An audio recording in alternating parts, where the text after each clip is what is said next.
All right, this video is gonna be on pouches for Baofeng Multipin radios. This information will probably be applicable to anything that's similar in size, like the UV5R and all the different variants. My channel, I pretty much talk about these multi-pins because I think that for the Baofeng radios, I think that they're the best option. This video is gonna be about pouches, so I'm gonna stick to that topic. If you're interested in other stuff on why I think these are good, check out the channel and see the other reviews and videos I've done on those. I obviously don't have every pouch because there's a ton of them out there, but this kind of covers a lot of the types out there. And I've used all of these pouches, some for a longer amount of time than others, because I decided I didn't like them. So I'm just gonna kind of go through, this is gonna be a kind of a boring video, but I'm just gonna give you my input and show you how the radios fit in and out of there. First thing I'm gonna start with, this is just a regular GI double magazine pouch.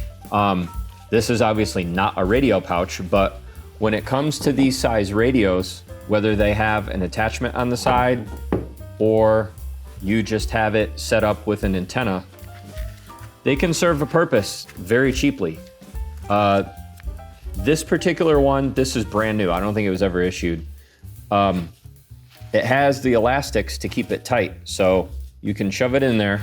And if you really wanted to, you could take this pouch, you know, use a soldering iron or something and put, you know, melt a little hole for your antenna to go through.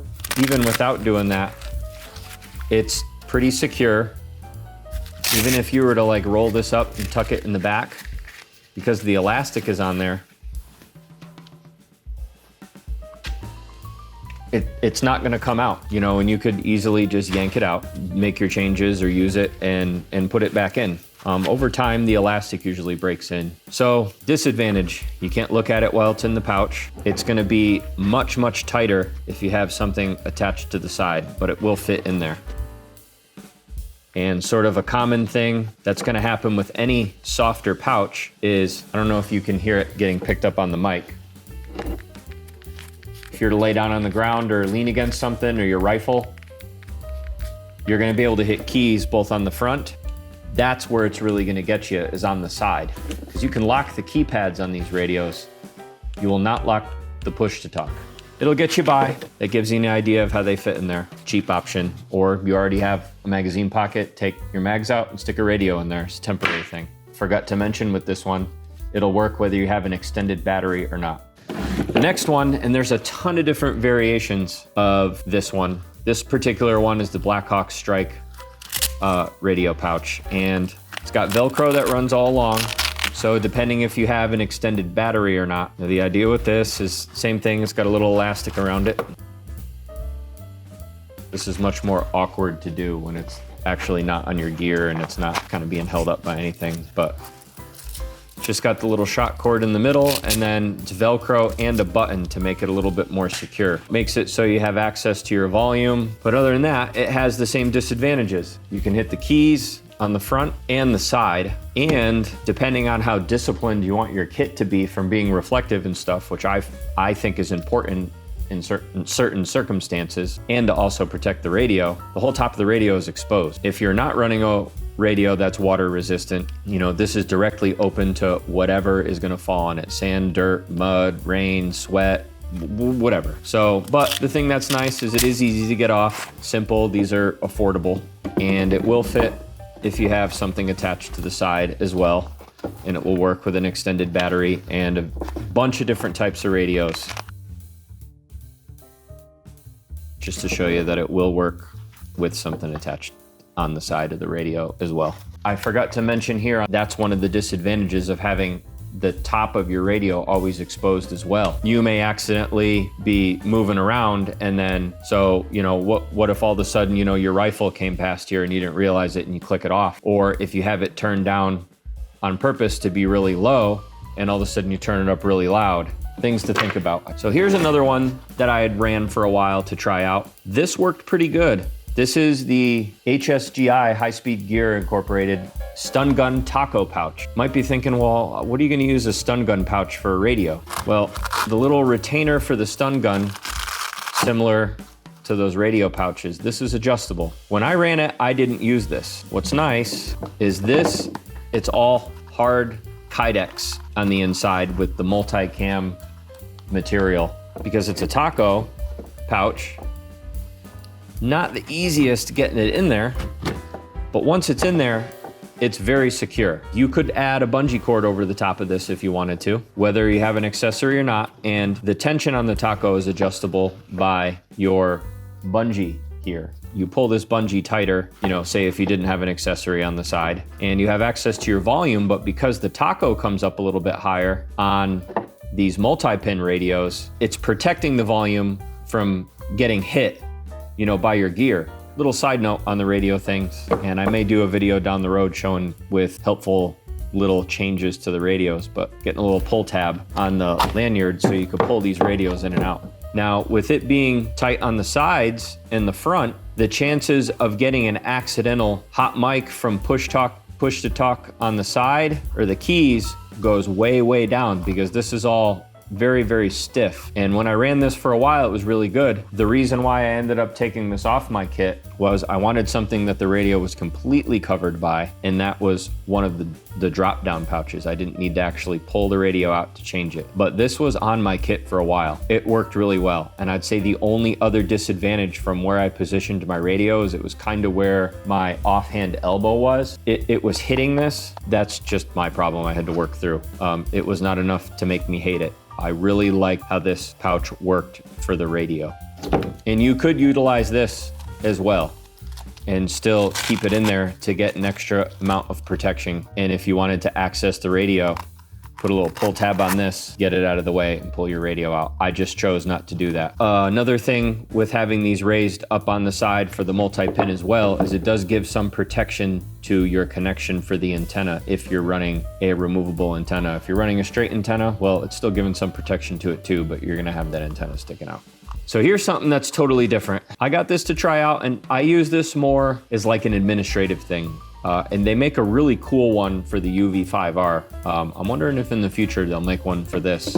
I think if really having your kit be disciplined as far as camouflage and IR reflection discipline, this is not the best option simply because it's Kydex and plastic and it will make noise against other plastic things like your rifle. It's pretty cool.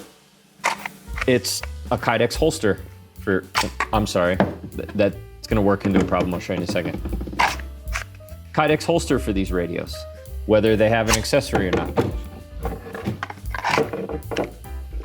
And side note for my error here, not testing my stuff before doing this. I normally would run a little bit more streamline of a screw going into my accessory, but this is a extra PTT I had to just set all this stuff up for making the video. What's happening is that extra long screw is interfering just a little bit with this cutout because it's very tight and streamlined. So normally if you had a smaller screw that's not set up to take off with your thumb, this would slide all the way in, but it's still even not all the way in. You can see it's holding secure. They sell it in a bunch of different ways. You can have it with similar type, I think malice clips is what they're called, Molly, that can be used with Molly on the back. I got mine from them with nothing and then added this tech lock so it can easily be attached to anything. You know, I want to put it on my belt and I'm walking around, just want a radio easily accessible and protected on my side. Advantage to this, very well protected. You are not going to get a hot mic, you are not going to hit your keys, you are not going to break your screen, and it's probably not going to fall out on this. Disadvantage, like I talked about with sort of that noise and light discipline, not the best on that. And this comes in a bunch of different colors too. I'm just a nerd and like multicam everything. Forgot to show you that problem I was talking about. These radios have little belt clip nipples in the back. Doesn't work with the belt clip nipples. So this is one, I ran this pouch on my kit for a while too, and really liked it. The reason why I stopped running it is it was too tall. See, there's a lot of extra space in there, and tried a bunch of different things with it to make it work, but it's still a very viable option. And if you're running a UV5R with the extended battery, it makes it a lot better. This is really sized for like a Motorola type radio. So it would attach to your Molly, so you could unzip it, it comes out. It's made by UR Tactical, so it could drop out and then you can pull these up and make it so say it only will hold at a 45, it's all adjustable. It comes with this Velcro insert that will slip over whatever radio. See, it does not work that well, but it would serve its purpose. So that way it will hold the radio in kind of whatever spot you want. And it has a hole in the top to let an antenna pass through. And obviously there's enough room in here. There's an extra pocket up in here to put, like what I used to keep in here was like a dummy sheet for radio frequencies and stuff. I think the little extra molly in the front is totally unnecessary. I would have preferred it to be slick, but I guess it's there if you need it. Another thing that I did too, and you'll see this on other stuff, is I love this 1-inch double-sided Velcro, and you can use it to manage cables and the radio in here as well a little bit better, though it will make it not as easy to access the radio. You can do whatever you want with these. You can cut them thinner and make better stuff. I will say one disadvantage that I did not like with this seems to be common with a lot of these type of pouches that open like this and drop out, is having some sort of pass-through up top. Say it's on your kit, you got it like this, and you have your antenna and your push-to-talk. You don't really want, where are you gonna send the wires neatly through? If this is attached, having a pass-through up here would be phenomenal. Now, it's not that hard to just take it with a soldering iron and melt a little hole so you could pass it through yourself. This one right here is the MDOM large GPS pouch. And this one has actually been on my chest rig for over a year. It was basically perfect except for the fact that it was ever so slightly too small. And it had the issue I was talking about with no pass through at the top. Like I was talking about, I had just sort of melted it myself. It comes with malice clips on it to attach it to Molly. It also has sewn in the back Velcro. So that way, if you want to just attach it to a shoulder strap on a backpack, or basically attach it wherever you want quickly on and off, you can. Same idea as the other ones. Attached to your gear, you can unzip it and open it this way, and it has Velcro. It has a little hole in the front for an antenna, or in my case, because I run the antenna that goes webs through your vest, what I like these little pass-through holes for is I'd put Velcro on the back of the radio in my kit to directly mount it in here, like this. See, it fits great. This is not gonna work, obviously, with an extended battery. One of the disadvantages to this pouch. But say it's on my kit, and I wanna just reach in and change the volume, it's still protected, but I can just reach my finger through that little pouch. Channel mode. Change volumes. Then I wanted to change channels, I could simply open it and look at it to see what I'm on, and if I wanted to make some changes, take it. Velcro makes the noise, but at that point, you're making some changes anyway. And then I had used this to manage the cables and run them up around the bottom. There is some Velcro on this side as well. This has Velcro to manage cables, and then run it up through the hole and then up through my kit. I loved this pouch. I changed out these zipper tabs, and then it's got 2 knot Molly and then some Velcro, and I guess it's cool for like chem lights. Again, I would probably prefer radio pouch to just be slick. The only other thing I disliked about this pouch was the fact that it didn't have a spot to keep a cheat sheet that was like a little pocket. There is also Kydex reinforcement on the front and back of this pouch, I forgot to mention. So moving on to this last one. I just got this. I can't say I ran this on my kit yet because I just got it. It is also made by MDOM. They just came out with this. It's their Montana 750i GPS pouch. Very similar to this pouch, but slightly bigger. It looks like it's not as wide, but I think it's just because I haven't had stuff inside of it and it's sort of just compressed from being just made. This basically has the stuff on it that was lacking in that, with exception of the pass-through. Velcro in the front with a little holder. Again, I don't need that, but got a little pouch in the front, quick access pouch. Then you open it and it will hang. It has not like a rubbery pass-through, but you can actually remove this and just have a little finger hole, which I'd probably rather the other style, where it's sort of like that stretchy material and stick the finger in. I could work with this and use some of my own material and make it just enough for me to put my finger in. But that's still gonna maintain light discipline as it is, even if I was to leave that open, and keep the radio very well protected. Still all Velcro in here like the other one, so even with this, but you can see it's not a tremendous amount of extra room, but it's just enough to not make it super tight, because when that other one zipped up with all like the push to talk and the extra stuff attached to it, it was tight. And on the side that's on your actual rig, it's got a little spot for a little cheat sheet card. Perfect.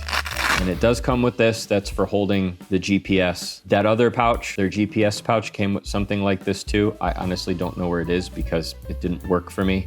It's somewhere in my kit stuff. That's probably gonna end up getting lost too. And then you can adjust how far out it will hang with the cord. And then I'm gonna end up melting a hole for the push-to-talk and antenna wires to pass through. Just a quick note, I always say melt with a soldering iron because when you cut this stuff, it will start to fray and get worse. When you melt it, it keeps it from getting worse. That's the reason why at the end of your slings, you can always see it was like heat cut. That way it won't fray and continue to fall apart. I'm excited to put this on my kit. On the back side, same as the other one as well. It's got 2 rows of Velcro, so that way you could attach it to a backpack strap or not. And I'm gonna swap out these zipper pulls with those rubbery ones. There is Kydex reinforcement on the front and the back. So an idea I had as soon as I got this was incorporating this into this pouch. In doing that, I would remove this tech lock, mount to this in here, and then use the mounting hardware to go through the Kydex and secure it in place. Then once it's in there, if it does work, the area on the Kydex where the screen and the buttons are, basically right here, I'd Dremel and cut that out. So that way I'd have access to my keys and see my screen. This would be totally protected inside this pouch with no chance of an accidental hot mic, or like all these radios have, that silly little alarm that goes off if you hold, you know, the number 2 button here. And then if I want to actually take the radio out, sliding it out of this Kydex is not going to be as loud as completely undoing this Velcro. If that works out and I run it for a while, I'm going to end up making a video down the road, because in my opinion, I think that's going to be like the ultimate setup for your kit for one of these multi-pin radios. These are the malice clips that come with this. Anyways, I know that was kind of boring, but I hope that it gave you some insight. I've never loved or found a great solution for pouches for these radios. This is what I've found so far. I hope this was helpful to you. If you have found a good pouch, my favorite thing about making YouTube videos is getting comments and awesome ideas and awesome feedback from people, because most people out there are smarter than me. They just don't take the time to make videos or share information because everybody's got a busy life. I just like this as a little extra hobby. Share the information and maybe you got something cool and I'll end up incorporating it in one of my videos. Links to all this stuff, if you're interested in buying it, I will have in the description. And I just hope that this adds to the little corner of information that I've added for these multi-pin radios. And hopefully we can just kind of get more people on board with those instead of the UV5Rs, because I think they're a better option. They don't cost any more, really. Thanks for watching. Again, if you're more interested in seeing anything about these multi-pin radios, because you've never seen them before, I'll put some links to the playlist I have on those radios in the description as well.